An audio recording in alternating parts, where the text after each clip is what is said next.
The September 18th, 2024 meeting of the Jackson County Library District Board is called to order. Could we have a roll call, please? Certainly. Director Brown. Present. Director Kiefer. Here. Director Shepherd. Here. Director Keating. Here. Director Trancy. Present. Can you get rid of the okay? We can actually see here.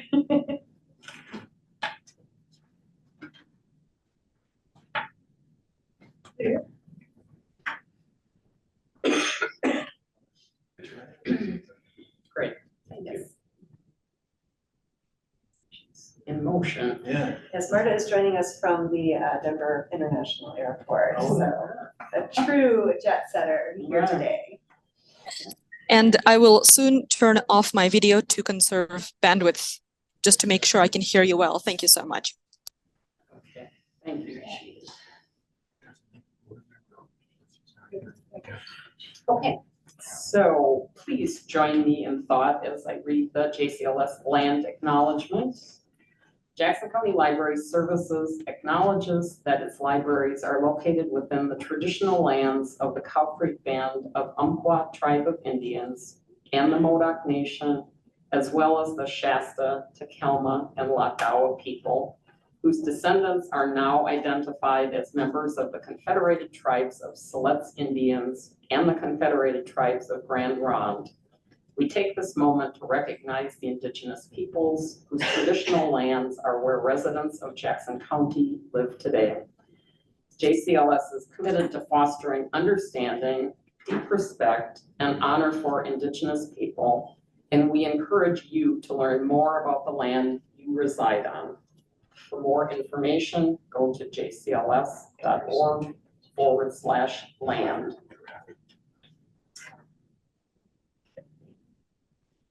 Do you have any introductions, Carrie? I would like to introduce Lauren Klepney.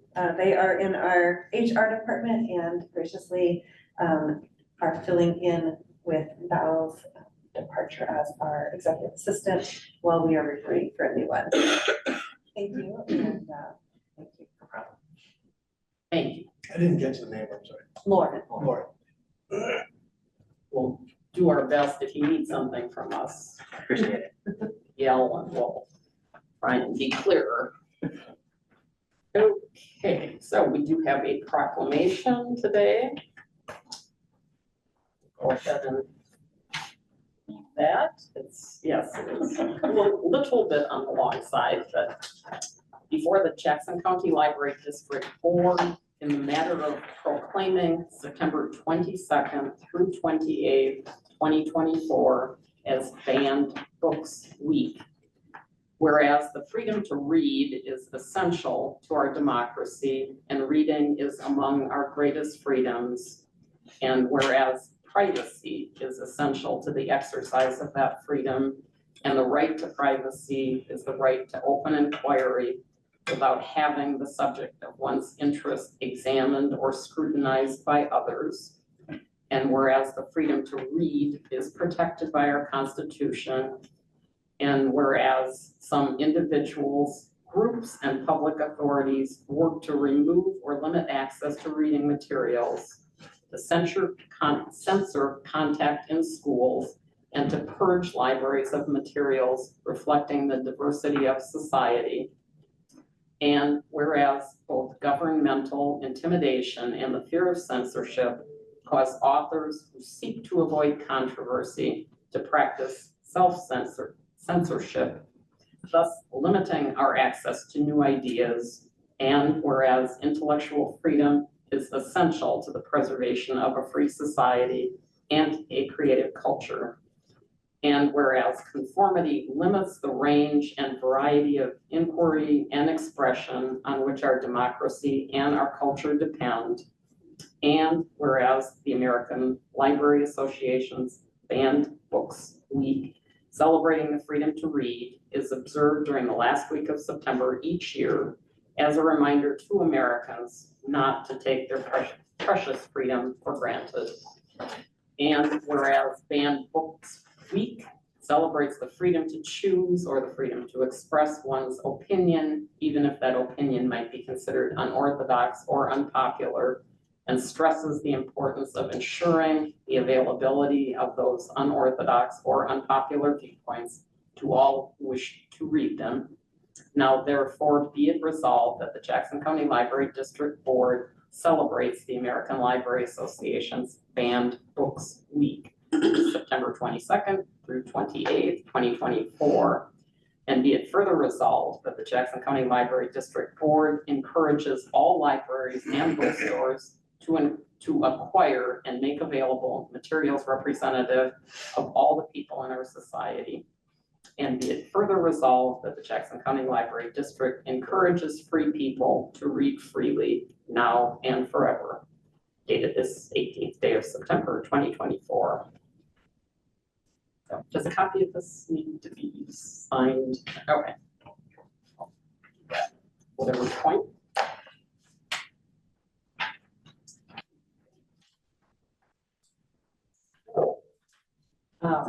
Next is requests for amendments to the agenda. Yes. Can we move for the facilities committee, can we discuss the decision that was made to pursue an estimate for the removal of the fountain?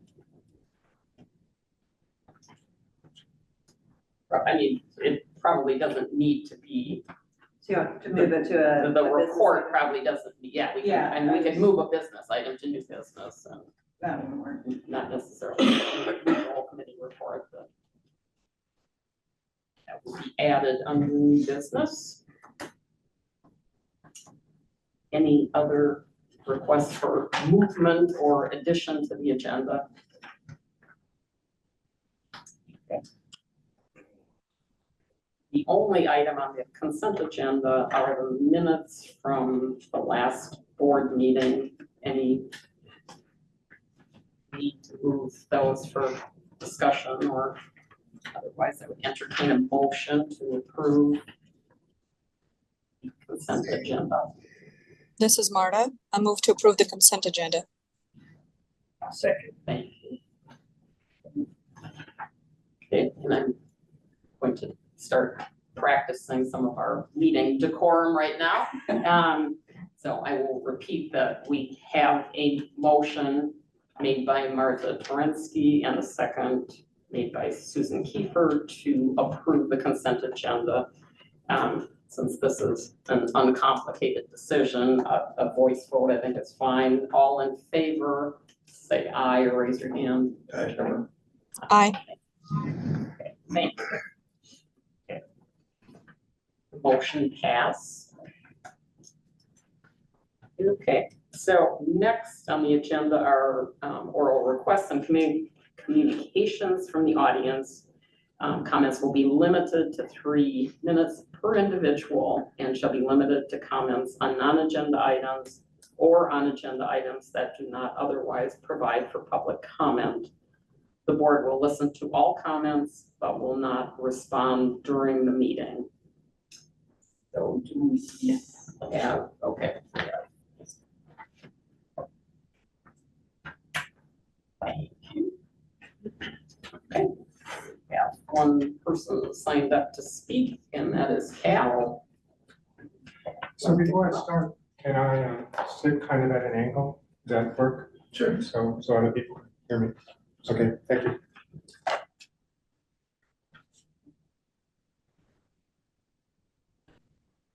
So I'd like to go ahead and start. My name is Cal Bays, and most of you know me, and I'm here advocating for the water feature. Today, I'd like to have a kind of a theme here, and the theme I have is decisions ought to be based on informed judgment.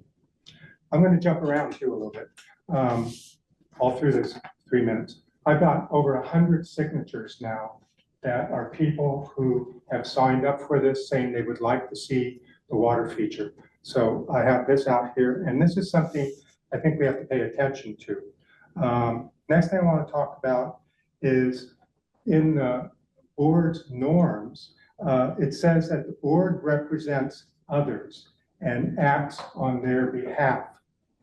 Next, I want to talk about, as I jump around here, Medford Survey 2040. And last time I brought this up, the city of Medford has a survey. They want to retain, keep, have public art, which is what our water feature is out there. So I think we have to pay attention to that. We're part of this community. Next thing, facility maintenance meeting, August 26th. Director May talked about a memo that she had, and in the memo said there was consultants and contractors and that they all favored removing the water feature. What's odd here is that it's a memo and it doesn't state who the consultants were, who the contractors were, and it doesn't say why they want to have the water feature removed. So hold that thought. Next thing I want to talk about is within this facility maintenance meeting that they had, President Brown, I believe, spoke about security and hygiene. I'm going to put that over here for a minute. Then the next person who talked was operation coordinator. Operation coordinator said there was numerous issues with the water feature, but she also did not state what those issues were over the years. She didn't hold up any invoices saying that in May we had to do this, August we had to do this. So the reason I bring this up, this is all very ambiguous. This is kind of double talk in the sense that it looks like we're hitting all the right places, but there's no substance there. What I want to bring up here talking about these things is context. In 2021, library made a momentous decision. They got rid of security. Library took a deep dive. Drugs were involved, furniture and carpeting is soiled. My point here is has nothing to do with the water feature, okay? The water feature isn't the problem here. There's no security. It wasn't until we got security back that things started to improve again. Grandparents, teens can come back to the library and feel safe. But we have to understand it's not the water feature. Did you call? That's Okay, thank you, Lauren.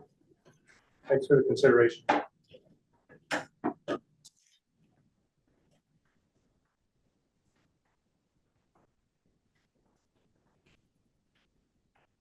See anybody in the virtual audience that does not appear to be staffed for. Anybody virtually who would like to speak, if you raise your hand.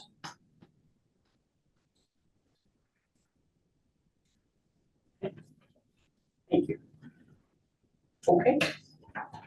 On to reports, and we have the library director's report, which you received in your board packet for board members. So just some fun things to highlight, and I do apologize, I have no extra presentation for you today because the person who was scheduled called in sick today. We'll proceed with that next month. Just one of the, right out of the gate there, our unofficial Battle of the Books, we are into year 2 for that. So that is our effort to expand the Oregon Battle of the Books program so that students who may not be in a school that has a team or otherwise haven't been able to engage with those books have an opportunity to read and enjoy those books. So our marketing department has put together a passport program. Our collection development department has made sure we have plenty of copies of the books on hand. And our data and analyst coordinator is working on ways of tracking the participation and how successful the outreach of that program is. So we enjoy being able to partner and celebrate that program and going into year 2. Under the marketing updates, I just want to highlight the Big Ideas discussion series because I'm going to be selfish and say because I'm presenting. So I will be presenting at the October 8th Big Ideas session at the Ashland Library on a panel discussion with a local school librarian talking about challenges facing libraries today. And I am happy to send you a whole list. I'm presenting at a couple of different programs with a similar topic, around Banned Books Week. Those are coming up. Last month, during look me now. Yes, last month I visited both the Phoenix and the talent libraries. And so just wanted to highlight some of the things in their sections that Jody Fleming, the branch manager, told me about this story of bringing the map to the school, where she was planning to talk about the different types of frogs and whatever that are in different parts of the country. Where are we on the map? And really engaged with them. And then I got to see firsthand, there's a small picture of the Lego creations at the talent library, but being able to look up those all up close and in person was really interesting. And one of the real interesting one was the Joplin tornado in 2011, I think it was, right? So seeing how you depict chaos out of Legos was really fun.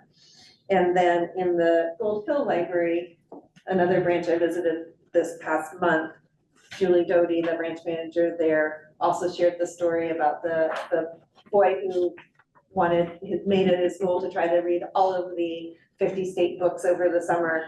Summer's not quite over yet when we wrote this report, so I'm not sure if he made it. But she also noted that he was a reluctant reader before he came in with that program. So really exciting to see that opportunity to help young minds grow. The other thing I wanted to highlight is we have some data about the summer reading program, how many people completed, how many minutes and books were read. Wow, I think next year we should be able to hit at least a full year's worth of reading over the summer with that process. And then the DART van was at the Prospect Jamboree, and looks like they had really good use of the Wi-Fi mobile hotspot. So we have switched from using a cellular service for the hotspot to a satellite one, which gives us more coverage in more areas, because if you don't have cellular service, we still can't bring you a hotspot, but with the satellite service, that's been an expansion of where we have access. Question on that? Wow, all those questions, sure. No, I know that you also in the library, I didn't know it's library thing, you can rent a hotspot or borrow a hotspot from the library, correct? Correct, yes. Does that also have satellite, or is it gonna be cellular as well? Those are cellular. I believe they're through US Cellular that are the Wi-Fi hotspots that we have. But on page 13, we also note that we're adding more hotspots to the collection to bring down that wait time for hotspots and be able to have them be housed at each branch, so that there's less wait time in between the device coming in and being able to go back out to the next person. So that's great. Was that your question as well? No, it wasn't. What's your question? My question is there anywhere you can't connect with Starlink? I don't know the answer to that. I know we're testing it by where we're going, but I can ask. My house is right here in Medford. Yeah, so I don't know that there's been any issues with that, but I can find out. Yeah, I'm just curious. It's not a big deal. As far as I know, I have Starlink at all, so I'm familiar with it, being a rural person where there was not any good, reliable internet. It seems to, they keep launching more satellites, and they really restrict the number of users to assure that the service is reliable. I imagine there's probably some dark corner of the world where service is not available, but it's in Jackson County rural areas, I think it's very good. Yeah, cool. Those are the parts I wanted to highlight. There's always a lot going on, as you all know. Are there any questions or other comments about the information provided? I just have a few comments. I love the piece about the PCT hikers using the Ashland Library, and I'm not surprised since people are frequently in there, and having been a cross-country bike rider when you're in my life, we generally always look for libraries when we were in towns for Wi-Fi and information and other things. So they're a huge resource for people traveling. I love the bad jokes at Central Point. What a great way to get people to stop in and be engaged with something a little bit different. Yeah.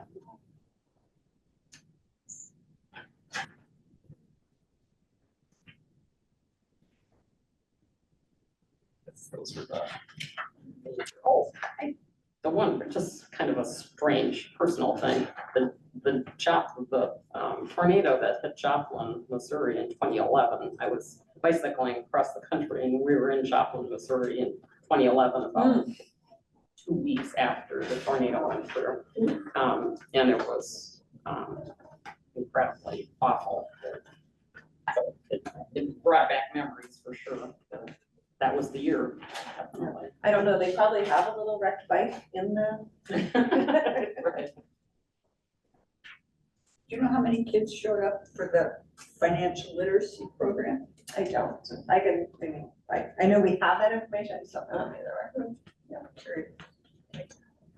I do know the programs that digital services are doing around cybersecurity and digital planning for end of life at branch I'm familiar with have been very well received and well attended by lots of people. So Have those ever recorded, any programs recorded on video so that you can upload those for people that can't make it?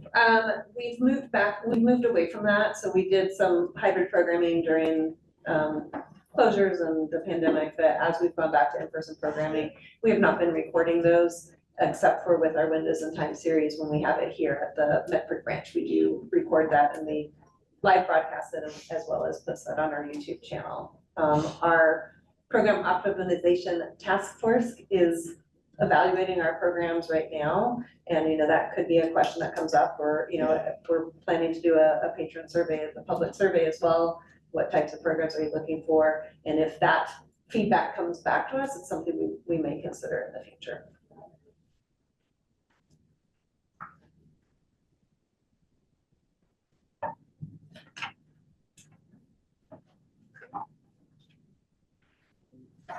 any other questions or comments? Excuse me.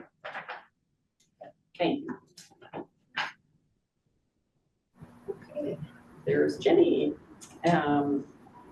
Next up is the Jackson County Library Foundation, and Jenny is with us on screen.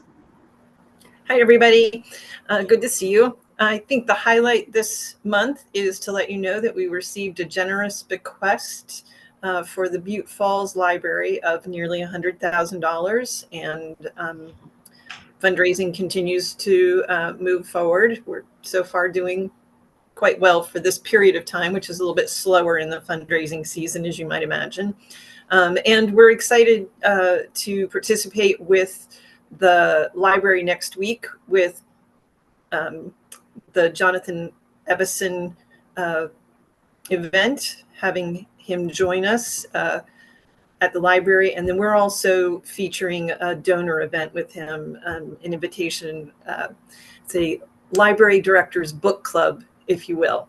So we're excited to kick that off as one of our new major donor events to support our donors and let them know more about what's going on at the library and let us know more about who they are and why they care about the library so much.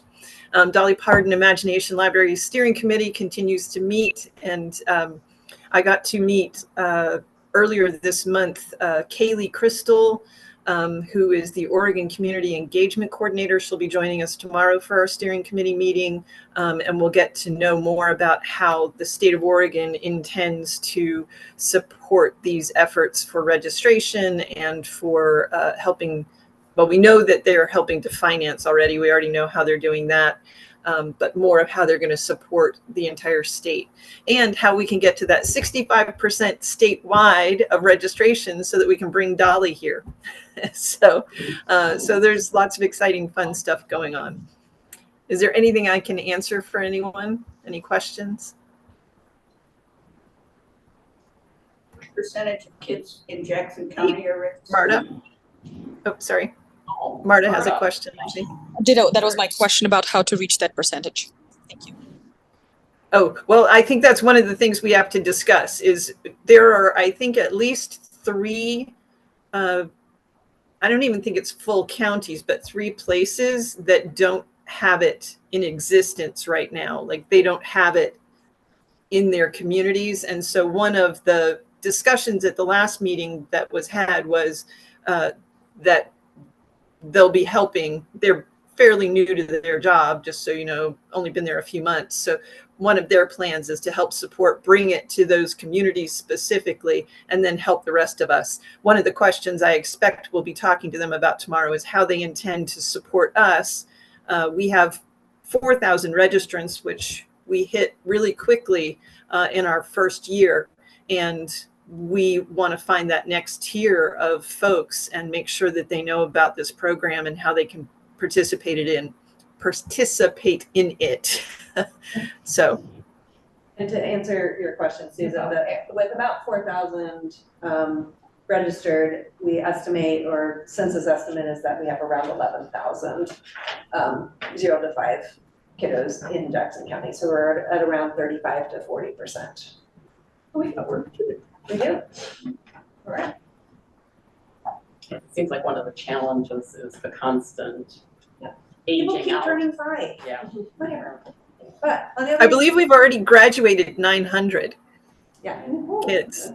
So Yeah, so it's constantly replacing the losses plus adding more. And I would just comment, Ginny, since I get your well-read Wednesday e-newsletter that my personal book group took your suggestion from last week as a book we will be reading coming up soon. Oh, great.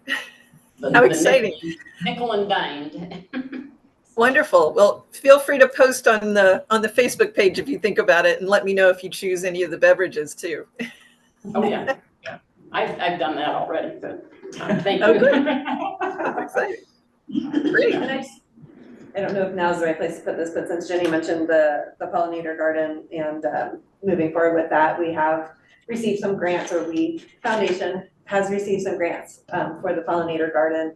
And the next meeting is tomorrow actually, but I do have a conceptual design that Crystal shared with the facilities committee, and it's in my office, so. It's not at the wall. I know, but I can grab it before you all take off here at the end of the meeting and share that with you, but it's exciting to see that project moving forward.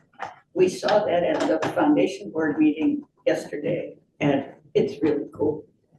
So, yeah. It is cool. It's a.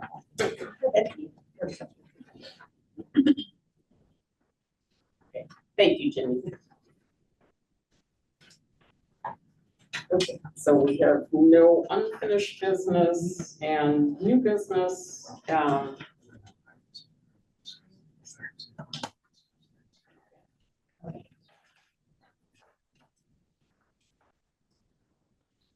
So the added item, I guess we can take in whatever order. That's your choice. Okay.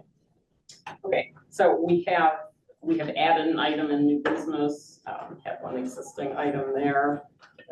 If we would like to address the new item added there, which is the water feature. I'm open to people's comments or discussion from board members. I mean, I still think it's an important enough feature to be preserved. And I was also referring to, so at the facilities committee, it looks like there was an initial estimate of 3,000 to 5,000.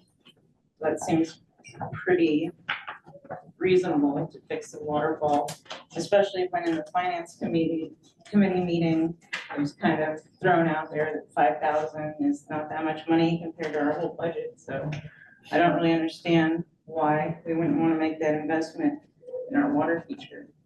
Vicki, before we continue this conversation, I think really the question that I want the board to answer first is what decision is the board making versus what are you hoping to accomplish? Are you asking the board to make the decision about whether the water feature is reinstated or not? Or The conversations at the facilities committee level have been that this is an operational level conversation that is the staff's decision to offer us. But so I would like clarification on why we're having this discussion and what action you want to see taken out of it. It's again a prominent enough feature that it should be brought to the purview of the board to discuss, since it is a feature that's, loved by the community. They are supportive of it, as we've seen with the signatures, and it's not just, Are you asking for a vote from the board on whether the feature should be reinstated or removed? yes. I'd like to actually add to this. I don't know, are we discussing this without a motion? Do we need a motion? Because I can make a motion if we want to. If we need to. Well, if you feel like you're declaring have a motion to make, that's fine. Yeah, I think where we stand right now is the Facilities Commission had recommended that we get a cost estimate, I believe, to demolish the existing water feature. And we've not acted on that to my knowledge, but my recommendation would, or I would move that we get an estimate to determine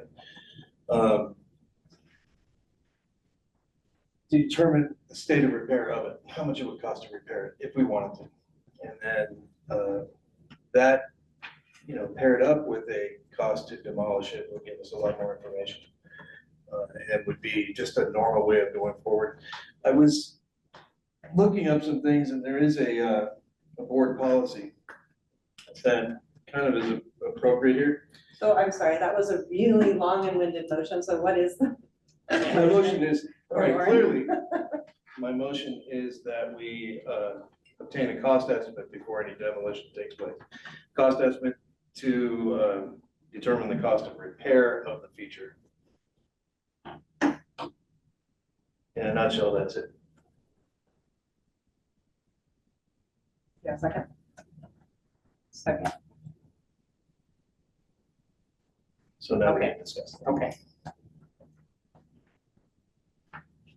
So, Okay. all right, so there is the capital assets policy 2.3 lists what are capital assets, and among those are land or buildings and improvements, which this would fall under. An original part of this building. The assumed useful life of that is 40 years.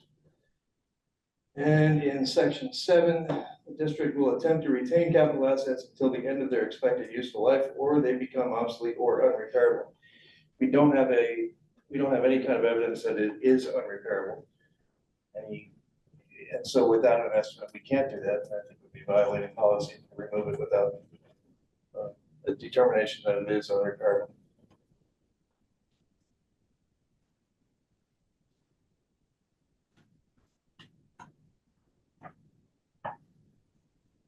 Oh, Marta, I think your hand is raised. Yeah. Okay. It is. Thank you. Is it appropriate for me to suggest an amendment to the motion? I do not have Robert's Rules of Orders pulled up in front of me. Yes. It is, It's fine, yeah. In the spirit of finding out more information, I would like to amend the motion on the table to include ongoing cost of operation and labor of maintaining that water feature and the cost of water to the library from it. Thank you. Just to include that language in the motion. I'd be fine with that. Okay. So now we're including in the cost of repair, the actual cost of ongoing maintenance. That's fine. And operation. Right. Are you okay? Yeah. First and second.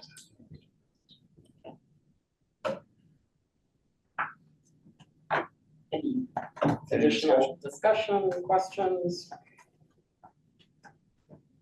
I have questions. My question is again, going back to what is the board's decision? What is the board's role in this process? So every step through this fairly specific to one location decision is coming to the full board for consideration and discussion. My preference, I guess, would be to say the board directs Carrie to either remove the feature or the board directs Carrie to repair the feature. I mean, to me, that seems like a more clear direction, guidance, and role of the board than let's take this one step at a time and see where we go, see where we go, see where we go.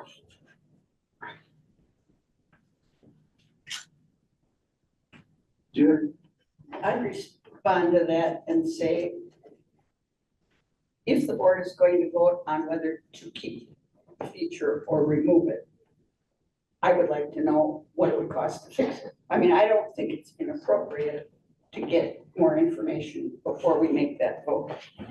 And I don't know whether legal has any ability at this point to add clarity to the issue as to whether this is strictly an operational decision or whether it's a governance decision, which would be appropriate for the board.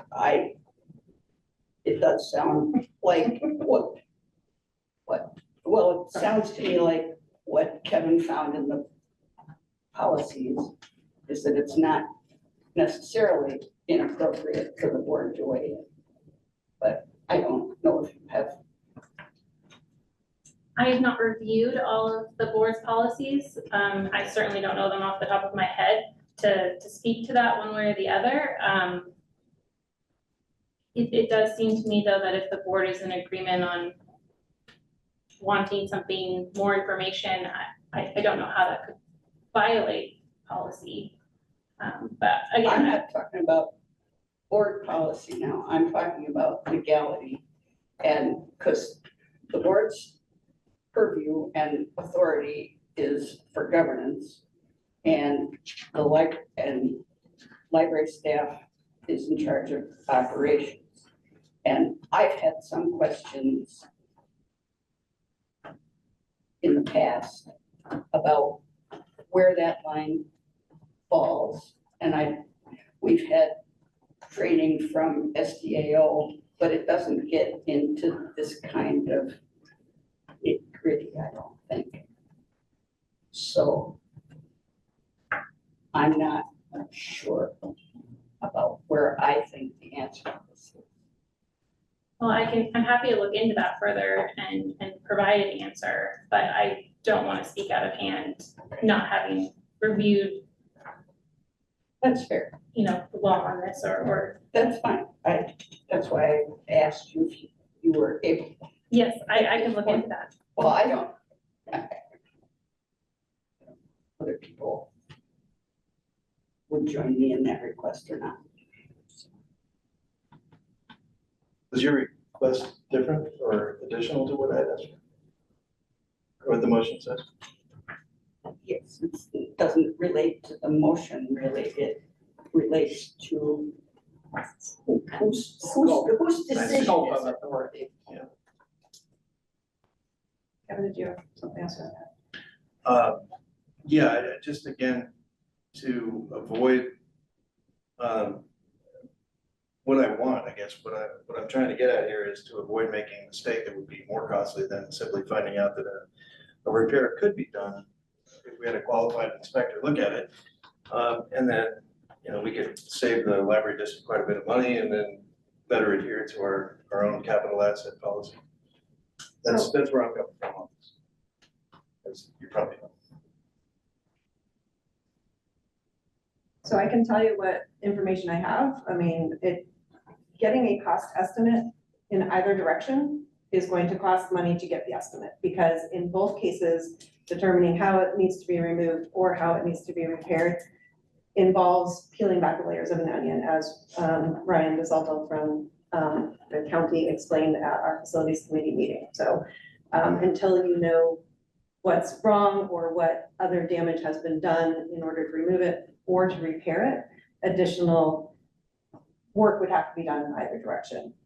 In both cases, the rough estimate we have without going out to any contractors is between $10,000 and $15,000, either to repair or to remove it. And so What To be clear, additional you're help? saying that's the cost just to have them inspect it and give us an answer as to whether we That can is, repair it? or- that is the ballpark on either direction of either removing it or repairing it, just without having a contractor come out and look at things. That is our contracted maintenance folks' ballpark answer in either scenario. And so that is what we have to work with right now.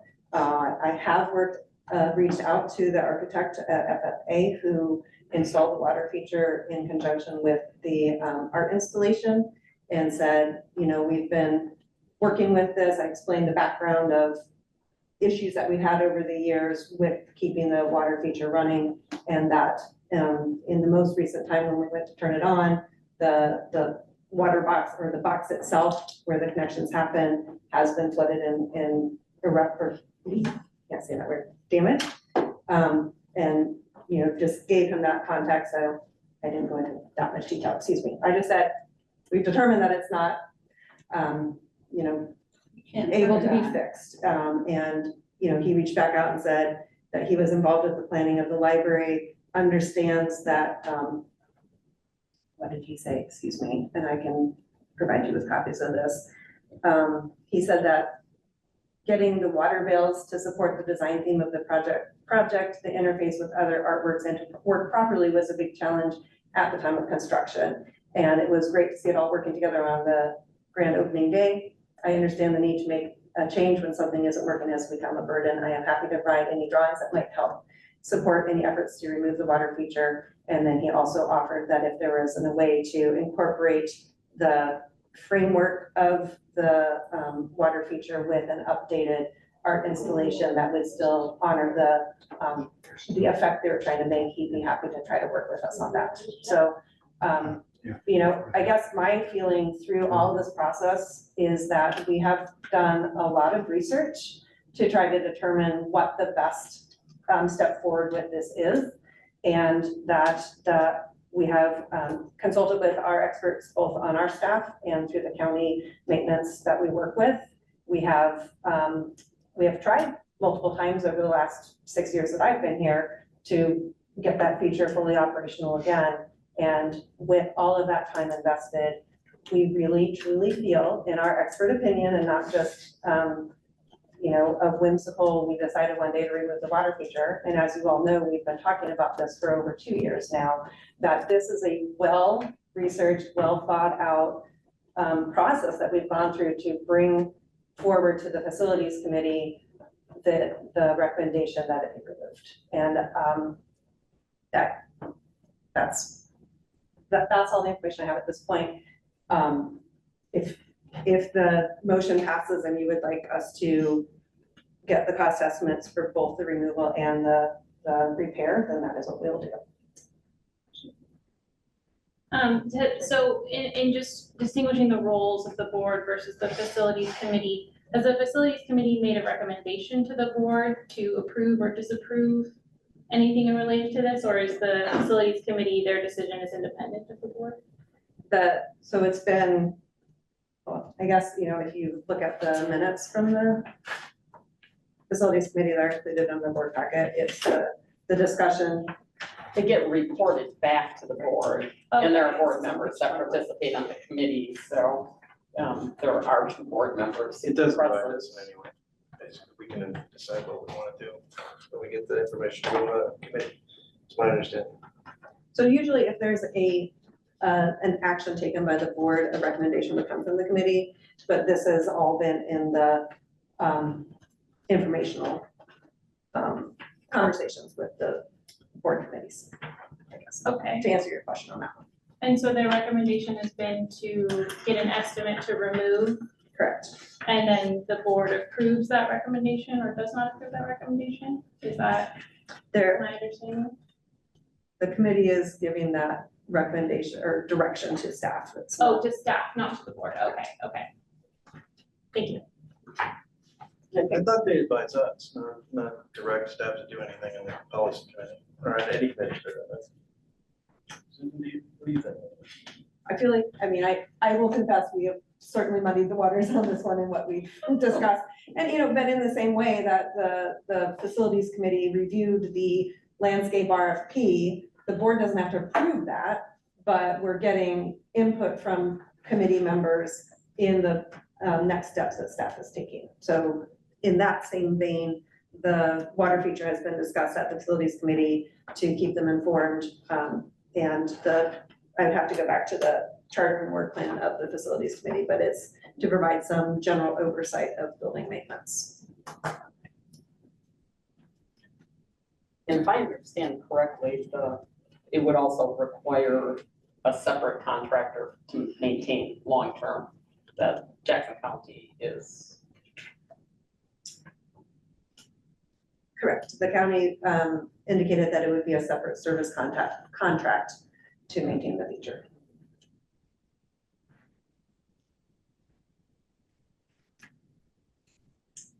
I would Oh, just, Marta has hand up. Thank you. Okay. I understand that there would be an additional task contract service thing with the county to operate and maintain the feature. Did they provide a cost? And I know costs of a lot of services always keep rising, but did they give us a baseline cost for that again on a per annum annual basis? Thank you. The county, what they're indicating, it would be a third-party contract that the county themselves would not provide the ongoing maintenance for the water feature because of the special nature of water features. But the specific costs, we're not aware of at this Correct. point, other than it would be a separate contractor and an ongoing cost. Right, but the motion now asks for what that ongoing cost would be annual. Right. That's March's request. So, yeah, so again, I would just reiterate that I would like to see a clear number for how much it's gonna cost to repair it if possible, and then what the ongoing maintenance plus operation cost would be. And then compare that against not only the demolition cost, but against also the perceived possible cost of anything that were to replace it. And with this motion, what is your end? I mean, what's, so that Again, we bring it back to the I board, know so the board is making the ultimate decision about whether to remove or repair. Is what, I guess that's what this Yes, is leading yes, yes, definitely. I just think it's part of our policy to maintain our buildings, and you know, if there's going to be a demolition piece on that, I And so you're not, think we sorry. have an oversight feature as well, and you know, when things get, I mean, I think this is appropriate for the board to be discussing and to weigh in on. Okay. So the research and the information that has been brought forward to you to date has not been sufficient for you to feel like. We don't have a whole lot in writing, to be quite honest with you. I've heard a lot of things, but I don't see, I mean, it could have been so simple 2 years ago to get a simple estimate either way or both ways. And that's what I'm asking for now. Excuse me, I need to step off for a minute.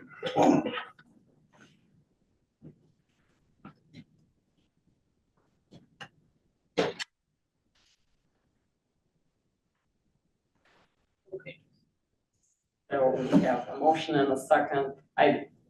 Before we vote, I would just like to comment and I repeat what I have stated before. I'm a new member on the facilities committee. I've attended one meeting. So all of the conversation that has happened about this occurred before my participation on that committee. I believe and continue to believe it is an operational matter. There are many features in many buildings that decisions are made about that do not rise to the level of the board, and I believe this is one of those. So just to state my opinion that if there is not any further discussion, we. Yeah. Okay. Hi. I was walking through the airport. Would you please kindly clarify? I know a motion has been made. I made a motion amendment. Did that count as a second? Or who seconded? Okay. It was approved by the second, yes. Marissa seconded the motion, and both Kevin and Marissa approved your amendment. I missed the Marissa seconding. Thank you so much. It's a loud airport. Great, Yeah, I can't imagine how you're keeping up, but, okay. So we have I'll try and repeat the motion to try and be clear and helpful with process. Kevin made a motion that the board be provided with information, specific information relative to the cost of removing the water feature at the Medford Library and also the cost of repairing and restoring to functioning the water feature at the Medford Library and the ongoing cost of maintaining and repairing the water feature on an ongoing basis. Maintaining and operating. Right. Yeah, the motion was seconded by Marissa. Marta, well, actually, Marta's amendment included the last part of what I read as the motion. Sorry about that. Okay. So, all in favor? Opposed? And a hand raise, I guess, would. In favor of obtaining the estimate. So, if you have not voted, so we have 3 people. Marta, Marissa, and Kevin vote in favor. Opposed? I am voting in opposition. Abstentions?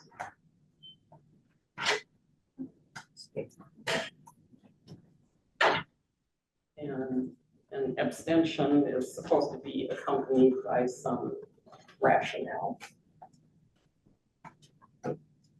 I'm not sure what the rate or whose authority is under, so I'm gonna abstain from voting.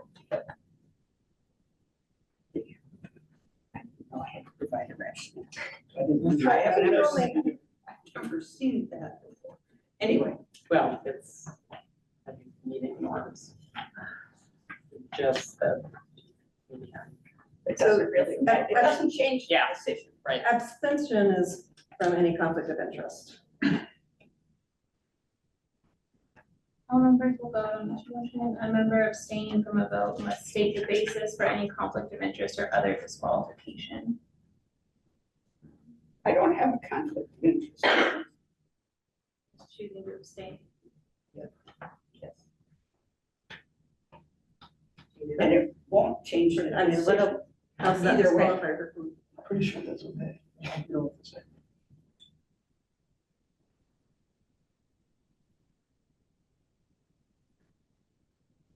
You can even count it as a no vote if you want. It won't change the decision. There's 3 votes to approve it. So Probably a helpful thing to research. So. So you prefer to abstain until we. Clarify, okay.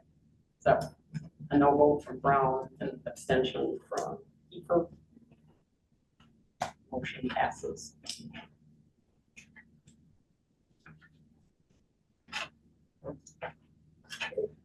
On to meeting norms. Okay, just clarification then. Okay. So what is, I mean, I understand what the next step is. What does that then lead to?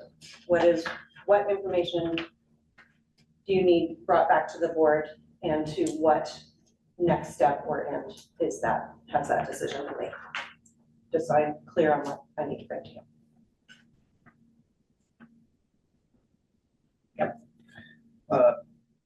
The cost, whatever it is, of repairing that feature will be sufficient, and what it costs to operate now as part of the amendment, and what it costs to maintain it, I guess. Maintenance and operation are 2 different things. And The way then, you read the motion was also to obtain an estimate for the cost of demolition or just removal, yeah. There's a word that they use, retirement, whatever the word is, disposal. And then we'll have those two options to choose from at a later date. So I'm bringing those two estimates and then y'all are just gonna make a decision. Be done with it. Yeah. But it would be nice to get several estimates, especially for restoration, engage community partners, you know, maybe someone would be willing to donate some time and expertise. Let's I get think to where that's- we have a decision first. Yeah. Well, she's saying that she wants that information to be able to make the decision, but that needs to be something that the board gives consensus on, please. And I am sorry that this has made me not be able to be professional with you all, and I apologize for that. I recognize that that is not appropriate. Marta? Thank you. I would envision the next step as all of those costs, both estimates for both scenarios, to be brought before the facilities committee. My reason for voting yes was because we did not have those estimates in front of the facilities committee. And some of the decisions were based on input that was outdated perhaps, but not current. So I do want the cost to be before the facilities committee, and then I am incredibly inclined to support the outcome, the decision of the facilities committee. It was the lack of costs and the figures informing this decision that led me to vote yes. I watched the full recording of the last meeting of the facilities committee where this was discussed. So I did my best to prepare myself for this discussion. Not having the estimates in hand to me is a concern. Thank you. So then the facilities committee would bring the recommendation to the board. What you're suggesting. I was trying to make most efficient use of our, Yeah. our time in our meetings. It does seem to me that it's possible that some of this work could serve two functions. Whoever looks at it to determine what it would cost to fix it could also weigh in, I would think, on what it would cost to remove. I'm assuming that you're directing staff to figure out how to best get the two estimates Yeah. that I'll bring back to you. And then the facilities committee will discuss, make a recommendation that will come to the board. Yeah. Because that would follow the same process that we do in other things with committee work. Since the county's not gonna be involved in doing this anymore, it would be great to get an outside firm, however that happens, whether it's a. So you're- I don't know who exactly does these estimates, I don't know if anyone does, but, having the county do it doesn't seem to make sense. But our contractors currently for facilities But we're maintenance, saying they so. don't wanna do it anymore in the future, right? So how can I? Why, The I'm maintenance. sorry, we're splitting hairs again, and we're getting away from, have you directed me, or are you directing me more specifically than the motion that was passed on how to get this information? I want a qualified estimate, so yeah, I mean, if he's qualified to make that, I don't know, it's fine. And who's, I'm sorry, I'll just be quiet. Let her get the information. Fine. I, That's good. I have nothing more to say. Okay. We'll move on. So the next topic, and this information was included in the board packet. And today it's maybe a good example why we're reviewing some of this information. Part of it, procedural rules, one, board membership continues to change, we've got new members, so it is useful for all of us to periodically review just protocol for how to run a proper and efficient, legal and appropriate, professional meeting. And have been trying to practice some of that today with noting, repeating motions, and who made the motion, who seconded the motion, and going through the proper steps. So I think it is helpful, one that has come up previously. If there is a motion on the floor and discussion without a second, and discussion is initiated by another board member, that board member is considered to have seconded that motion by initiating discussion. So that, and I know that has come up at meetings previously, so normally we will certainly try to make sure that there is a second before discussion is initiated. So in general, this will be a helpful thing. I certainly plan to keep it at hand to help answer questions if they come up for me, because there's always a new situation that you don't necessarily have the answer for, like abstaining from votes.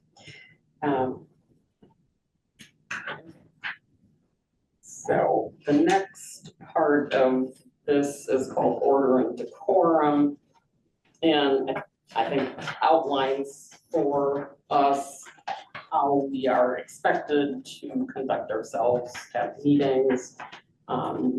Obviously, Carrie and staff provide us in a timely fashion with the materials that we need to come prepared to the meeting to carry out our work here. So it is our responsibility to make sure we have those materials, that we review them, and that we come to the meeting prepared to do the work that we are expected to do here. And I guess as I'm just gonna kind of go through a little bit of this stuff, but if people have questions or comments as I'm talking, feel free to interrupt, or raise your hand, whatever. I think kind of incumbent with becoming prepared is also when you are present in a board meeting, that board members be attentive to the business at hand, not distracted with other things or reading other material or doing work other than being present and involved in the proceedings that are happening in the meeting. As much as possible, since I think we all appreciate with 3 working members that virtual attendance is sometimes a necessity for people because they are unable to be here for whatever reason. As much as possible, it is helpful if you are present virtually with your video working if possible. And again, I understand kind of the challenges of running through an airport with video running and trying to conserve your cell phone, but I think it's very helpful if at least people can engage as much as we can with somebody present on the screen. And again, I think at least demonstrates that there is attentiveness to the proceedings that are happening in the boardroom, even though you're not present in the boardroom. And I think super important for all of us. At most board meetings, we are receiving reports from staff members and members of the leadership team, from Carrie. A lot of thought and effort has gone into preparing those reports. They are being prepared by people that are experts at doing their work, that have taken extra time to make sure that reports are clear and meet the needs of what the board has requested from them. And I think it's important that we be respectful of the information that is provided. I think it's fine to ask questions, but questioning the manner in which work is done, or suggesting that people who are library professionals, that your expertise somehow supersedes the person giving the report. I think we need to be very conscious of respecting the work that is done by staff, and again, if things are questioned, that they be questioned and when you get an answer that is what you can expect from staff, not that they are going to take your direction and how they should prepare a report or do their work. And again, staying on track, that's, certainly my responsibility to try and help keep us on track as far as not getting too far off into topics that are not directly relevant to the subject at hand. And that we try and make meetings efficient and as timely as possible. And again, the board strive to function as a body. Clearly, there are topics that we do not share the same opinions about. That's what discussion is for, that's what voting is for. We certainly expect there to be some diversity of thought from board members.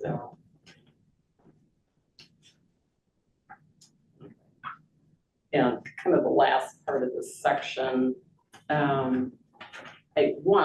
I would ask a question, we don't have to answer it right now, but I think hopefully everybody will have some comment on this stuff in general, but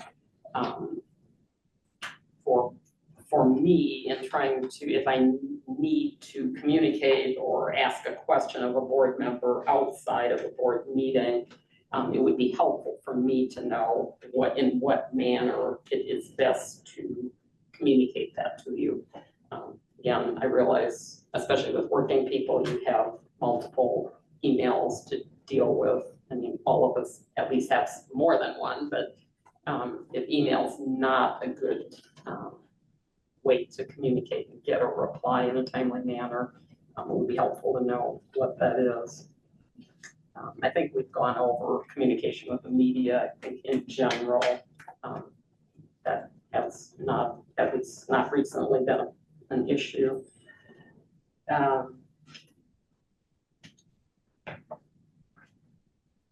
So clearly, board members' primary communication in terms of seeking information, providing information, it's between the board and Carrie.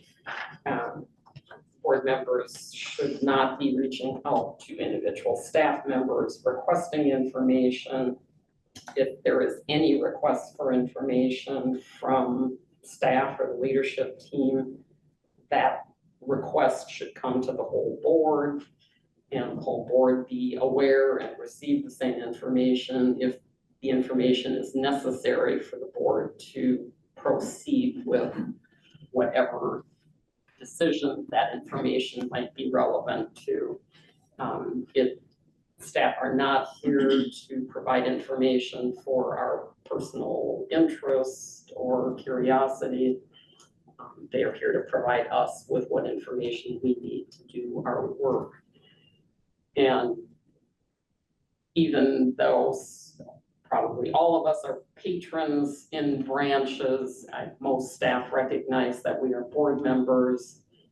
And I think it is easy to cross the line of communicating in a way that with a staff person that is not a patron to staff interaction, but more of a board member to staff interaction, which we should not be engaging in any direct contact with staff other than through Carrie. So I guess those are the primary points that I wanted to bring up. And I think everybody needs to recognize, we're all elected board members. All of us are responsible to all of the citizens of Jackson County, not to any specific constituencies. We all bring different levels of expertise, but we all represent all constituents. Our conversations and our decisions should reflect that.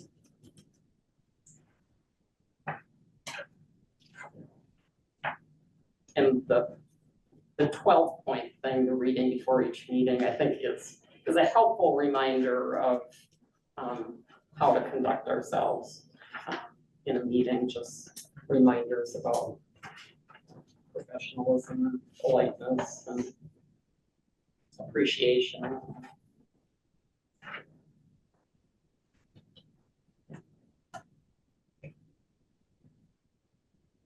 Any other comments or questions about those from board members? That's comments.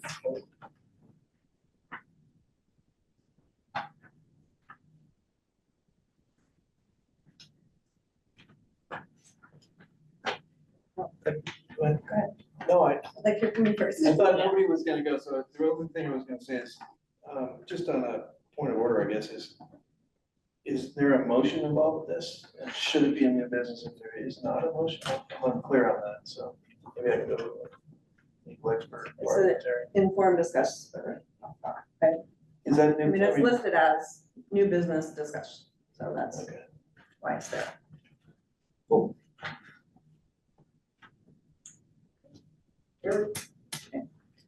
Well, I have prepared some remarks, and this is coming from the admin team as a whole, and I will not read the whole document because I would like this to be a conversation and not just a letter, but over the last several months, we feel that the board has conducted itself in public meetings in a way that impacts our abilities to do our jobs effectively and to cultivate a culture of kindness throughout the organization. There are times when the tone has been unprofessional, when there's been rudeness, lack of respect shown to staff, and quite frankly, that's exhausting, as I demonstrated earlier today. It impacts our ability to carry out the mission of the library effectively.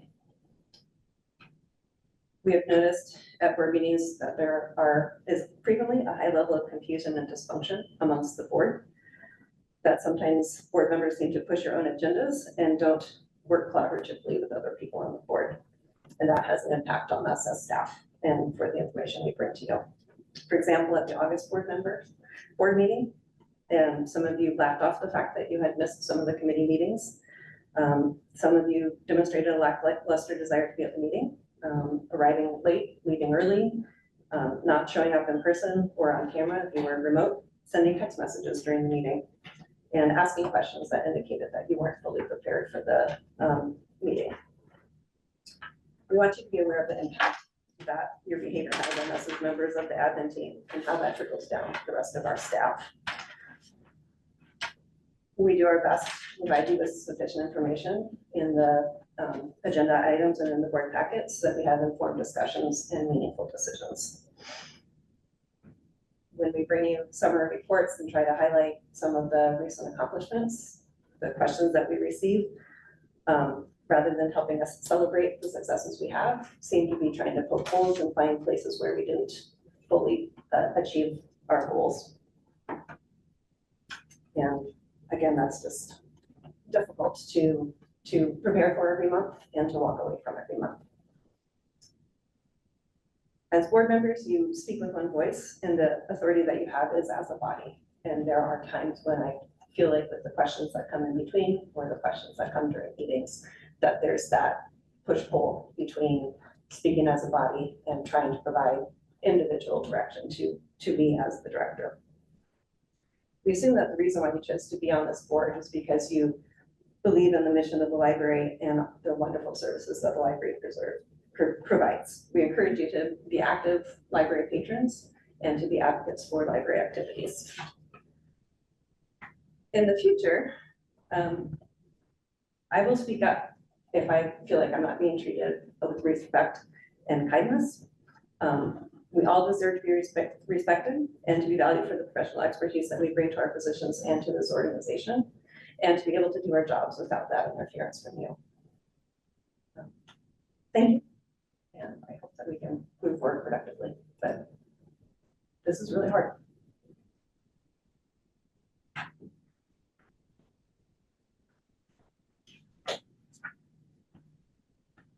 I'm just gonna make one other quick, not comment on Carrie's comments, but request for information that come in the context of a committee meeting, obviously would be appropriate. Because a lot of times there is information being provided at committee meetings and the minutes, and that information is then going to be shared with the whole board. But going directly to staff requesting stuff, information for your own use is not appropriate. And staff are not expected to, are expected to refer those requests to Carrie, not to provide individual requests for individual board members. Clarification. So then how do we make those requests? Because I've asked for information and not received it.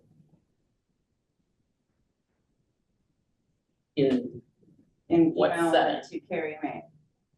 I've asked for information for data, like for example, Kevin was asking about like the security and how the incidents have gone down. And so I asked for an updated incident report and then I haven't received it. And I assume the rest of the board would also like that information.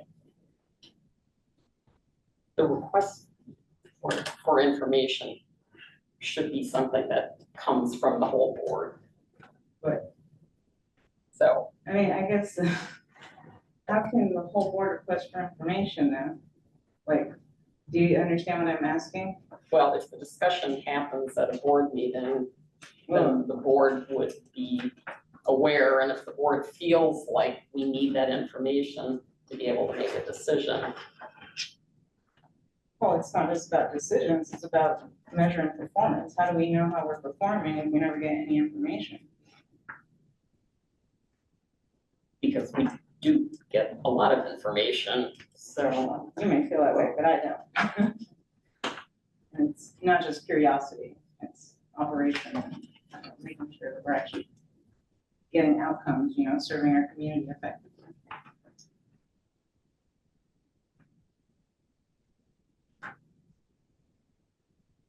It's a good question. I mean, since we are kind of new, if you have a question that you'd like to ask, do you want us to send it to you, Vicki? And then you can disseminate it or email the whole board, or how would you like to? I think if there are What questions, is the proper way? Go ahead. I think if there are questions for information that come up in a committee meeting, which would be things like facilities, policy, finance. I mean, the question for further information, if you don't feel like the information is available at the meeting, the request for further information could be provided there, and it would come back to the committee and then be shared with the whole board if it's the committee that needs the information to move forward. The expectation, at least my expectation, is that the people that manage the library director and the other members of the leadership team, certainly monitor the effectiveness of the work that they are doing and that they are paying for. There are massive numbers of statistical pieces of information that are captured by many segments of the library that again are available to the board to review. So I don't think it's at all fair to say that the board doesn't get the information, and the staff that run the library director, I think we should trust and believe that they are making decisions that are in the best interest of the library and monitoring the services that are being provided there, including things like security. Yeah.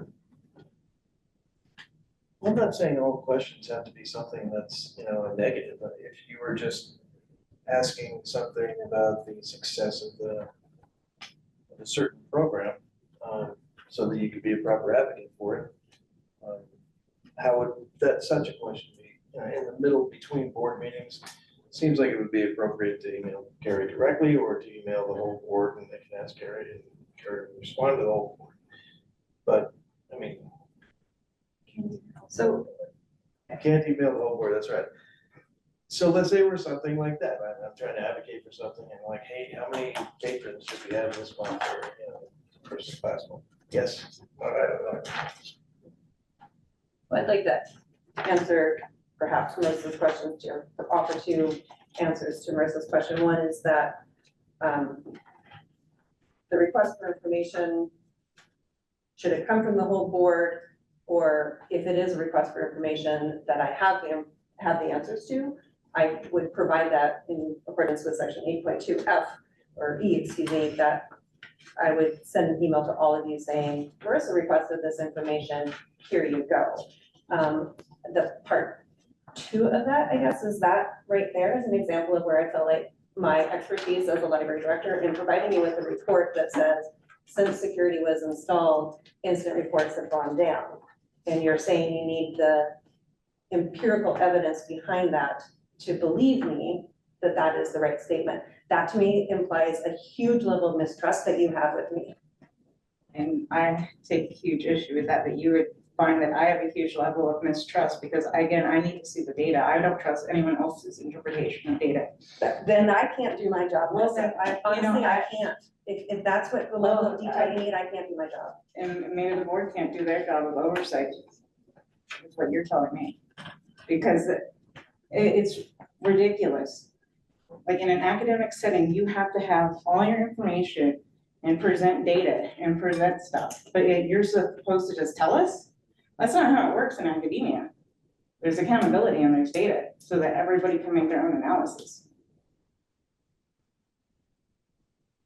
This isn't an academic environment, it's an elected library district board, and Oh, we can't have standards or oversight or data?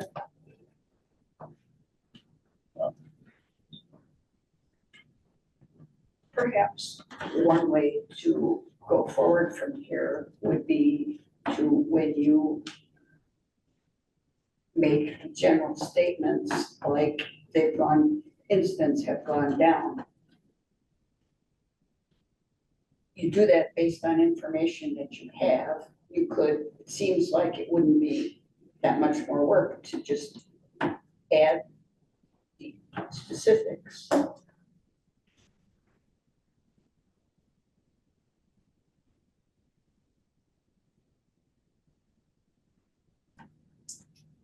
I don't think it's unreasonable to, if you're basing a decision on information that you have, it seems not unreasonable to provide at least a summary of the data that you're basing your decision on. I believe in the context that Marissa is specifically using in this example was in the director's report, we said, security is here, incidents have gone down, and the request came for more information. So I, perhaps if we could, well, I'm not trying to. I feel like this conversation is just an example of the very issue that I just brought forward, and I would like you all to address. Marissa calling me out and saying that she doesn't think that the board can do its job with the level of information that I'm currently providing to you. Is that an opinion from one board member, or is that a general consensus from the board that I need to be providing more information in the context of information that is brought forward at decision-making points? Because that really is, I think, the context in which I need to provide you sufficient information for you to make a decision. And I guess in this context, if the question is coming to the board, should we renew the security contract? Then yep, that data and how many incidents, the nature of them, how has that changed over the last year? That's when I would bring you that data, is when we're deciding to renew that contract or not. But just a general, Carrie, I don't believe you, have the incidents really gone down?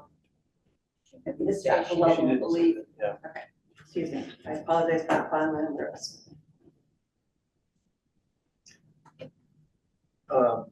I think it would be good for us to have standards of data that we want to see every year, all the time. I mean, it would be nice to be able to look at a report that, I believe we put a new hire for data collection and data analysis. I mean, it seems like we could get together as a board and say, you know, these are the kind of things that we would like to see as a board, including, you know, number of incidents per month or whatever. And then we can see for ourselves whether they go up or down or whatever.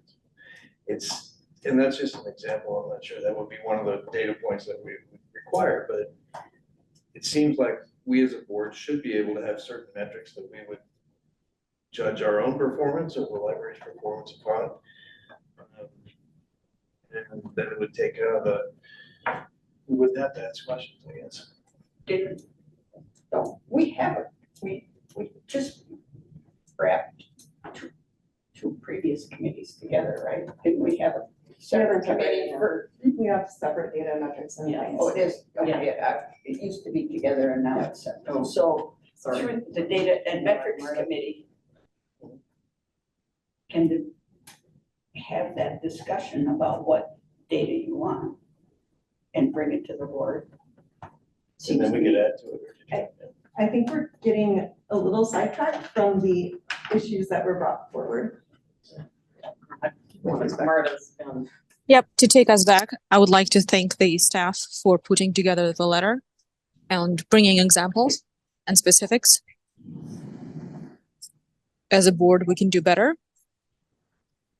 I would like to, in an offline conversation, explore how the board can practice better etiquette, decorum, and demonstrate the truly felt appreciation better.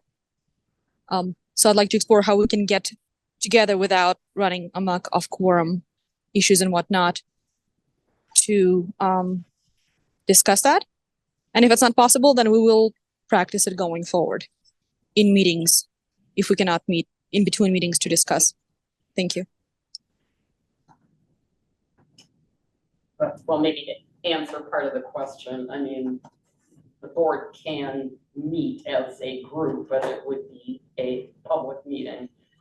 So, I mean, the board can meet and discuss matters pertinent to the board, but if the whole board is present, it's a public meeting. So, does not rule out doing a meeting outside of a board meeting. I don't know if that's helpful.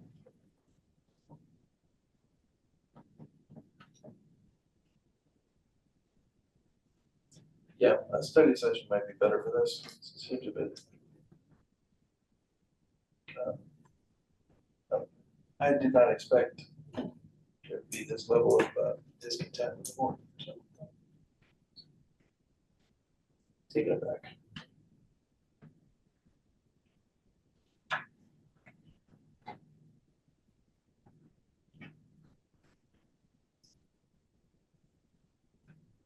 So what is the preference of the board moving forward in terms of more conversation on this topic and another non-board meeting setting?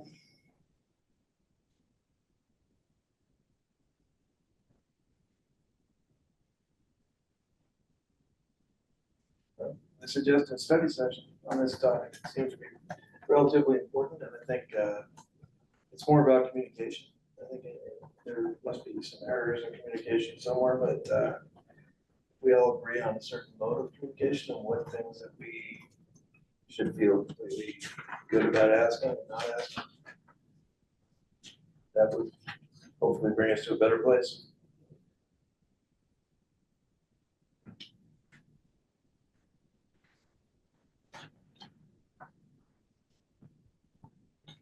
Do you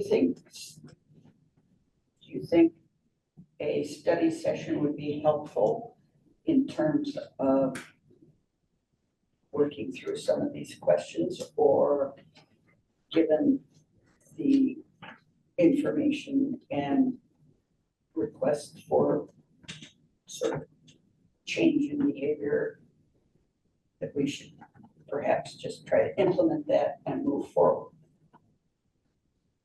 What I think I'm hearing is two different responses. One is the behavior in a meeting, and the other is how the information comes to you and how we handle those inter-meeting communications. And Marissa, I apologize for not getting that specific set of data back to you. Quite honestly, at this point, that had slipped my mind. I believe that there were several different information requests you made on at the same time, and that the other information had been provided to you. But I think that to both Kevin and Marissa, what you're saying of how do we get more information? I think that what we need is as you suggested, a standard level of data that is acceptable to the board in making decisions. And so in that context, perhaps having a work session on that type of information of, as we're looking at decision items in our board packets, what information do you need provided there? The question of what information is provided to help with like an advocacy, if you're going somewhere and like wanting to say, hey, Carrie, I'm gonna go talk to this group, can you tell me X? Then that would be, I think defining, I guess, what the appropriate requests for additional information in between meetings is, would be really helpful to me and my team. And I think at one point there had been a discussion with the Data and Metrics Committee, and I recognize that membership changes over time of not tracking information and data that the district wasn't already tracking for like the state annual report. So trying to not create new sets of data that we're tracking that aren't already either required through state reporting or tied to our strategic plan. So, that's the general bucket I've been working in. And I think that that appropriate level of analysis is something that we need to come to a consensus on. And I don't know if it's going to entirely satisfy all of us at any level, but I think we need an agreed upon level. And I think that would be worthy of the work session, or, to utilize the same example as from the water feature, if it came through the Data and Metrics Committee, that may be an appropriate channel to start that discussion before it comes back to the board. That's Susan and Marissa, right? On the Data and Metrics, is that you? I know I am. I know you are. I guess maybe No, you're on the I don't- Finance Committee. Yeah, Marta. I was gonna say, Marta. I don't think I'm Data on that metrics. one, but maybe I am. That would be another meeting I might have missed, Disappeared. but So Marta. It's yeah, fine. I was gonna say, boy, I thought I was. The assignment, but Unavailable at the moment. She may be boarding, I know it's that Right. state casting. Right.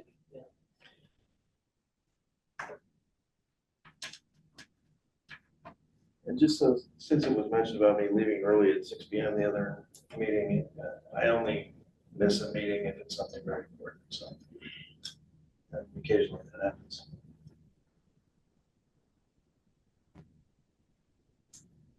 So in terms of moving forward with the current conversation, I mean, I'm comfortable with the Data and Metrics Committee addressing standards for what is reasonable to provide to the board to be able to make decisions for matters that are before the board.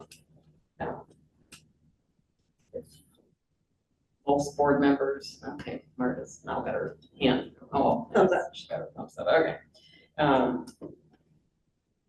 If other people feel like they would prefer to meet and have a conversation about this in a work session, I'm sure we can arrange to do that.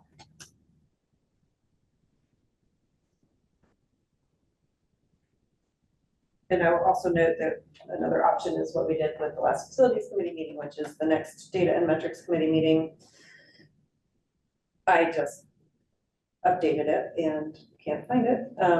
It's scheduled for Wednesday, October 2nd. We were able to move it to later that afternoon, Marissa, if 4 o'clock on that day works for you.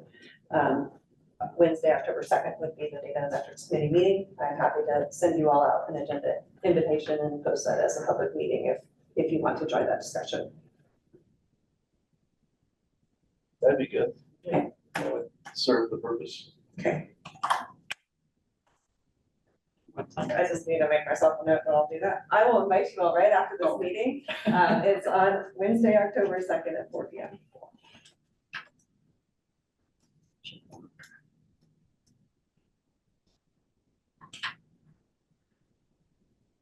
And so we would be joining that meeting as observers of the agenda that's already planned for the meeting. I'm just. Right. Marta? Yep. Yes, please do invite me. I have to go. Thank you so much. Thank you. Thank you. You know, at that point, it becomes a public meeting, and so it's up to the, you know, committee as a whole, and I think this will be a preliminary discussion. I don't think we're gonna have any final answers at the first meeting, but we can certainly discuss that. I will note that an important topic of discussion that we will probably like to address first is the state annual statistical report, because we need to make sure that that's looking good and provide any areas where the staff needs to research further before we finalize that for you all to accept at the regular board meeting in October, but yeah. And I think, you know, Marissa and Marta, it's your meeting, but so what level of engagement from the rest of the committee you want, we can, you know, make sure we do.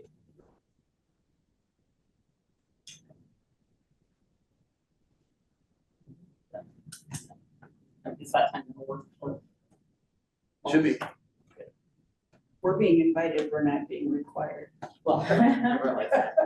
Yes, it would be helpful if we're trying to get something accomplished that people be present. So. Beginning to try to come.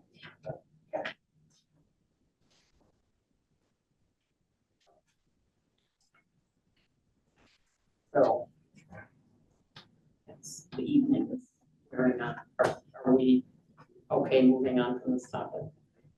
Okay. Thank you for hearing it. Facilities committee, the minutes came in your board packet. There was presentation of the RFP for the landscaping service, which Elda provided for us and took input, and also the a lot of information on the pollinated garden, which I carry is now. Did go grab while I ran away from the room here, so feel free to take a look. If anybody has been to the Phoenix Library, you have kind of a sense of what the layout around that building is. It looks like great improvements in the usability and the friendliness of the outdoor spaces there. And I think the actual or whatever they call it is pretty incredible.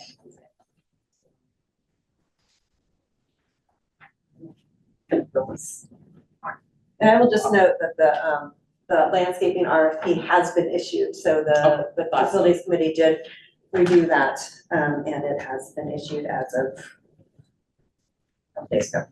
So,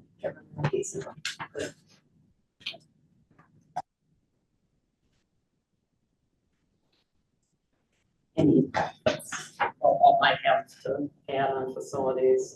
Finance committee. Yep, so some discussion there of just, again, kind of the level of detail and how much information we need. So I did want to share,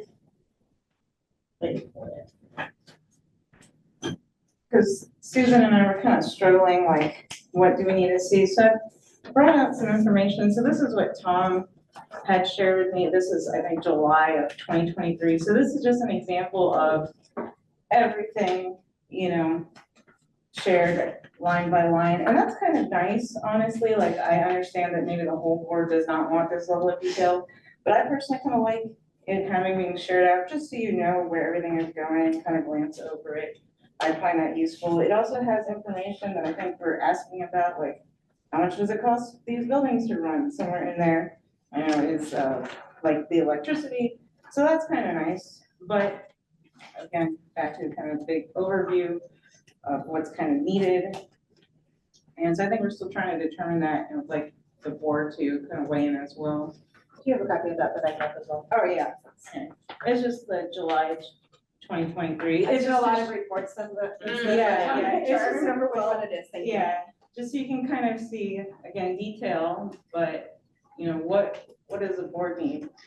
Well, I wouldn't find this helpful at all. Quite honest. It's easier to read on the screen. Well, that may be true. I mean, I can read it as long as I take my glasses off, but, the fact that there are, what, 100 and however many payroll entries on here, summarizing this data might make it useful. Right, But- so that's always what we see with our codes, and you can see how everything's coded. Me personally, I like to kind of see both, but now I'm kind of asking the board, you know, what do we like to see? Well, And I would what want level of whatever- detail. it might be that the totals or this. I don't, just for my personal information and participation in decision-making, I don't need to know every check that gets written to payroll. I just think this, I don't need that level of, I would rather have the information summarized.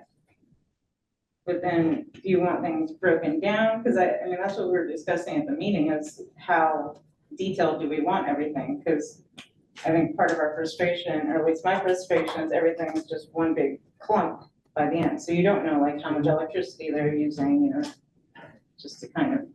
Well, we do, I mean, So what we just, sorry. go ahead. I was gonna say, what we discussed at the meeting was, and what Heather provided was a report out of Tyler Encode, which is a summary, more detailed than the like 5 or 6 lines that we've done this last fiscal year, but having that more detailed line, and I thought we agreed that that was a sufficient level of detail, and then we were going to run a report by, as it's summarized here in the notes, see a summary of expenditures by branch as well as by department. And so that we have not done yet, but that is what we're going to do in order to bring information both. And what I believe we summarized was that it would be those monthly reports to the finance committee and quarterly reports to the board that summarize, but giving that the finance committee that additional level of detail to help ensure that we are charging things to the right accounts and coding them properly, or you know, operating within our budget, which is, you know, your fiduciary responsibility as board members. But that was what we had discussed in the meeting. I don't think we've had a chance to see the reports that Heather was gonna share with us yet. Correct. It's the next meeting. With the increased information, so I would just as soon wait till we have our next meeting and see what we're getting offered before I ask for more. Since I don't know what we're getting, but. Yeah, I mean, we used to get monthly financial reports that I think are pretty close to what's maybe coming, but.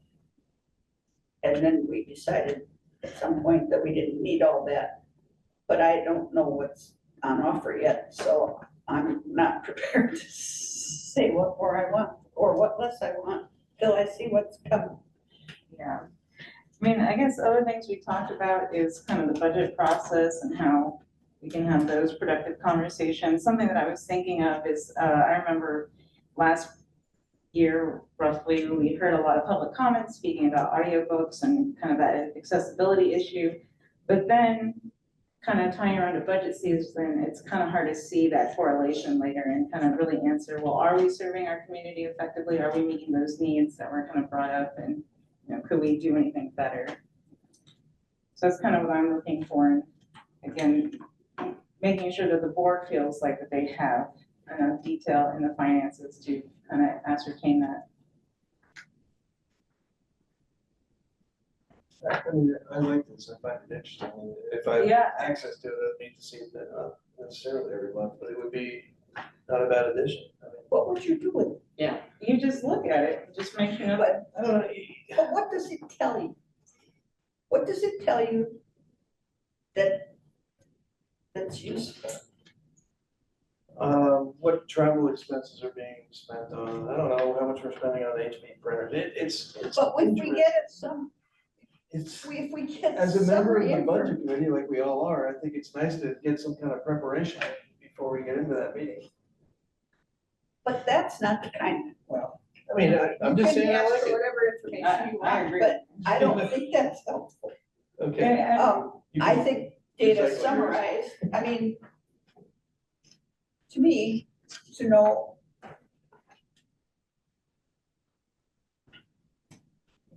I just will stand where I was. So- I would like to wait till the meeting, the finance committee meeting we had was to go over our charter and work plan and to sort of get started. We haven't seen the result of the information that we asked for. And I just think we ought to have another meeting to see, I mean, we talked about what we started a conversation about what we might share in addition that would help the budget process, but we didn't that wasn't the purpose of that meeting, so we haven't had the substantive discussion that would support that. We've just said that was something that we were interested in talking about. So I don't think we've just sort of set up the work for the year. We haven't gotten into it yet, so I'd like to get into it a little and see where we're going. And as noted in the summary minutes, we did discuss what level of detail to see in future reports and what level of involvement committee members wanted in budget oversight. And then we discussed, and I suggested apparently, that we do a work session in February doing the first 6 months, kind of a more in-depth financial review, which Kevin kind of goes to your point, maybe not down to the individual copier level, but we budgeted at these line item levels, how close did we get the mark or not? So that you have that, kind of that high level oversight, and then also can use that information to inform when you see the next year's budget and see deltas in those line items, rationale behind it, and justification for any big changes in the recommended budget amounts for the next fiscal year. But doing that in February, we should be able to have, in late February, don't worry, second half of February. I didn't say anything. We would be able to have 6 months worth of data, which is pretty much what we can expect to be able to use to budget for the next fiscal year.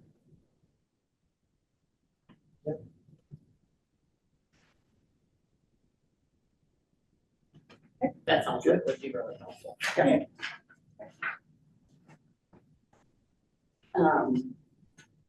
Anything else from finance? Get back to my notes, the United for Libraries virtual conference. I believe the sessions are available for like another month yet. Yeah.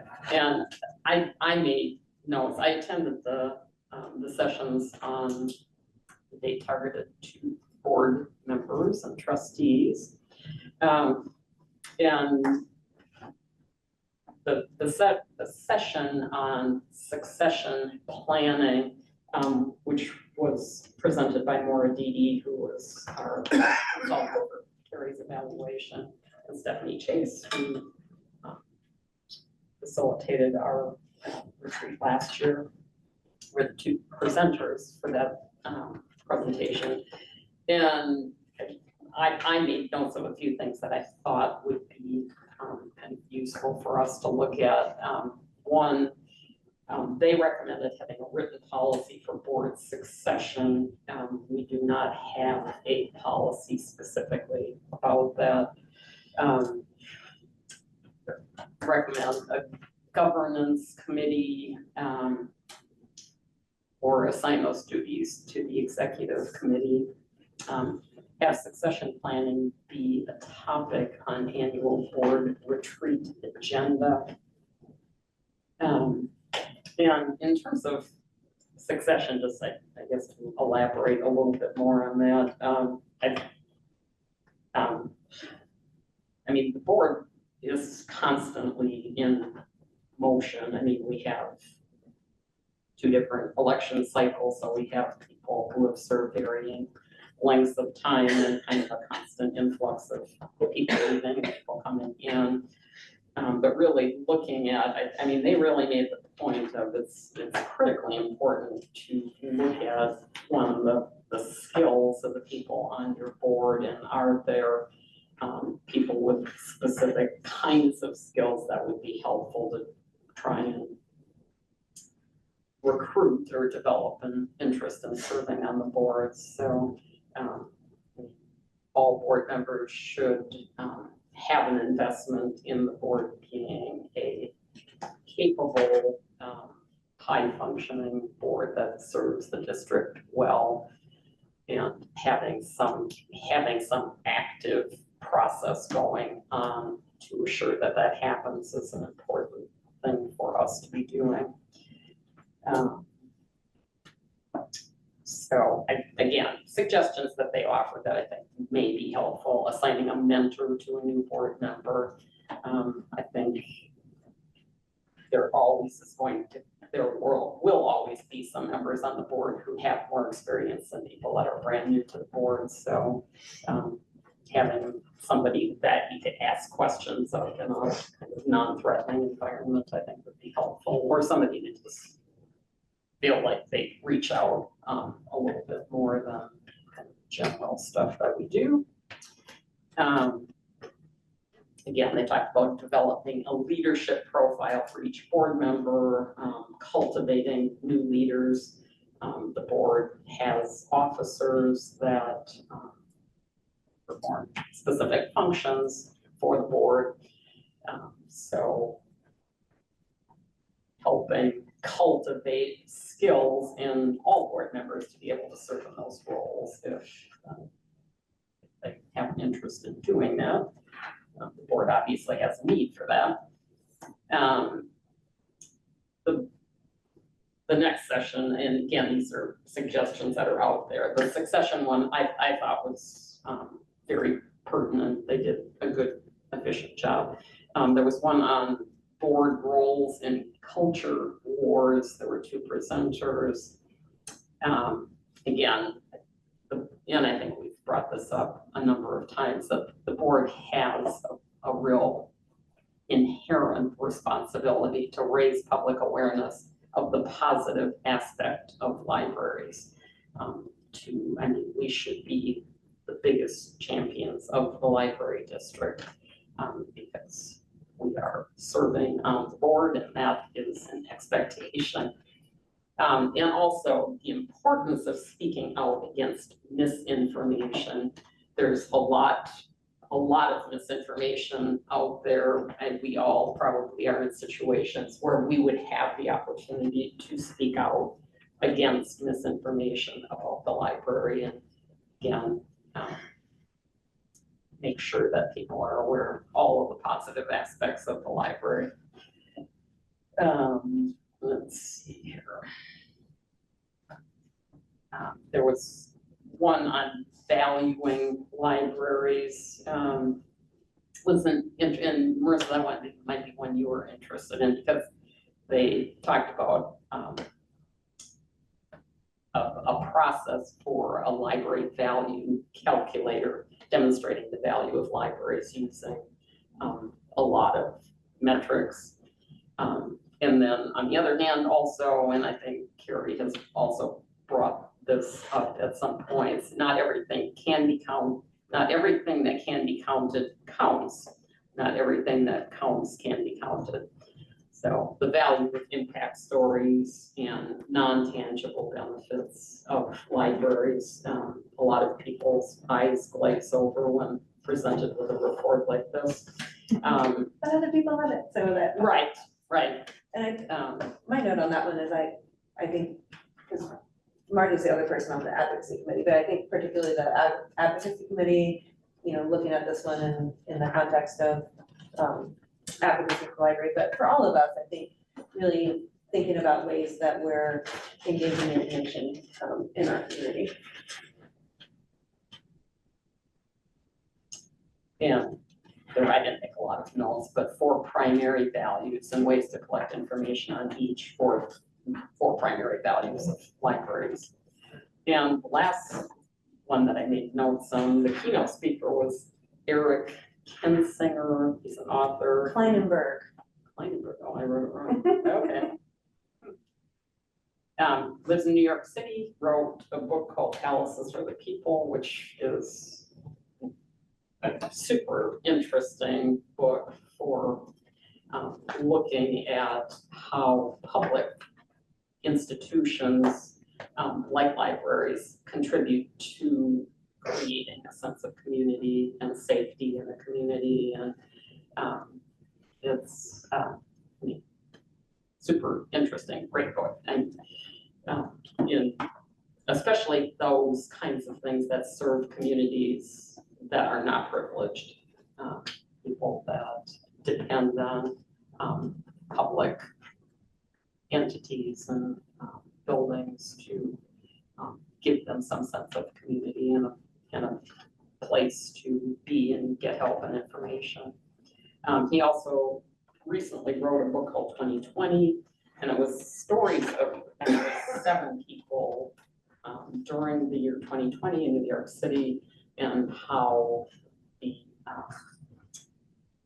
epidemic or pandemic, rather, trying to forget it, COVID impacted those people and the differences in the way their work life and their family life and community. Anyway, he was super interesting. So great speaker. So, and I definitely would recommend Palaces for the People because I've read it. So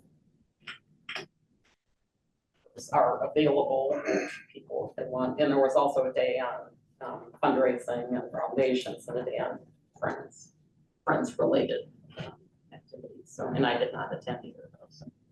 Well,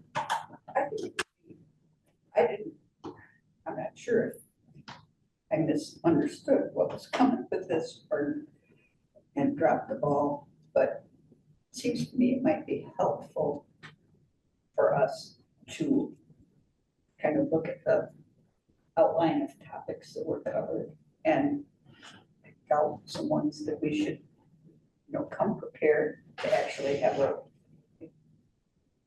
put a little spot on our agenda for going over some of this material that hopefully we all would be party to.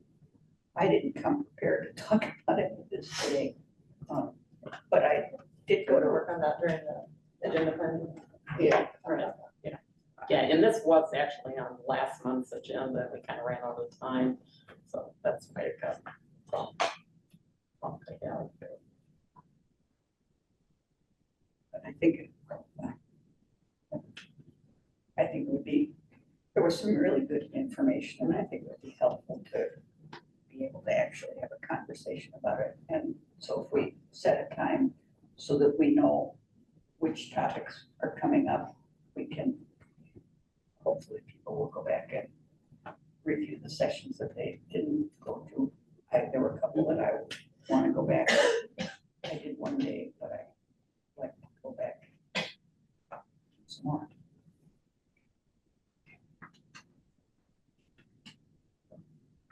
Planning seems like a good place to deal with that. Okay. Future meetings, October 1st is JCLS All Staff Day. It will be held at SOU, and I guess just for information, I think Dan marked on. Of the people that are present, how many people plan to be present at Staff Day? But they go. Can't. I think Marta did say that she would be there too, so that would I will be there. October 16th is our next regular board meeting time. November 6th at the Ashland Branch Library will be a joint meeting of our board and the Library Foundation Board. And that's at 4 to 6. I do have 2 other dates I'd like to throw out there for you all. On November 6th at 4 to 6 p.m. You should already have a calendar invite for that. On September 26th in our grand reading room is when Jonathan Evison will be speaking at 5:30 p.m. So if y'all want to come for that. And then on October 10th, the Eagle Point Chamber of Commerce is having their awards dinner. And on the same date, the Ashland Chamber of Commerce is having theirs. So if any of you would like to join us for either of those 2, let me know and we'd be happy to make sure there's a ticket for you for either of those events.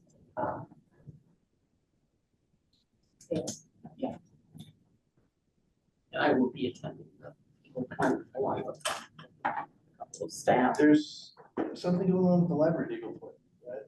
You sent out a. Yes, earlier in the day on October 10th is the That same 20th day? anniversary. Right. I guess. Yeah, right. Building 20th anniversary. And And then, I don't think it's revealing a secret that Jackson County Libraries were one of the 3 nominees for the nonprofit of the year in the Eagle Point Chamber, which went out to the chamber to vote on, so that will be revealed. do you have that your evening. remarks prepared just in case? Yes. That's exciting. So, along with Rural Credit Union and the Upper Rural Rotary. And